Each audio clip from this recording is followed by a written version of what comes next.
Volodymyr Zelenskyy is in our nation's capital this evening, making the case for Congress to continue supporting Ukraine against Russia's invasion. WENY Washington correspondents Brendan Scanlon and Rachel Knapp spoke with members on Zelenskyy's visit today. Guys, what did they have to say? Hey there, Renata. Good evening. That's right. We heard from Senate Majority Leader Chuck Schumer, and we also caught up with Republican Pennsylvania Representative Glenn Thompson. Both of those lawmakers think it's a wise idea to continue supporting Ukraine. However, many other Republicans are sort of opposed to that concept. Now, Zelenskyy's visit to the Capitol today comes as the aid package for his country faces a pretty steep uphill battle in Congress, Rachel. Oh, that's right. So right now we know that they are negotiating $60 billion worth in continued aid for Ukraine. But as Brendan just said, there's really nothing set in stone yet on all of this. As we heard from Senator Chuck Schumer, he says that these talks today with Zelenskyy, they were very productive. He also adds that Zelenskyy really kind of outlined and stressed what's at stake if aid does not continue.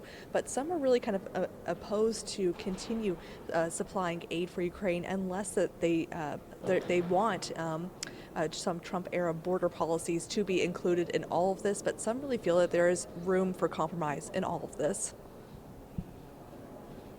I want to see the Ukrainians beat the Russians and defeat Vladimir Putin. I don't want to see our men and women on the field of battle, which would happen once Putin would take Ukraine. It would move on to a NATO nation or a neutral nation where, we somehow were compelled to be able to be on the battlefield, which would be very costly in terms of blood and treasury. President Zelenskyy made it so clear how he needs help. But if he gets the help, he can win this war. And he outlined in some great detail, the kind of help he needs and how it will help him win. On the other hand, he made it clear, and we all made it clear, that if we lose, Putin wins. And this will be very, very dangerous for the United States.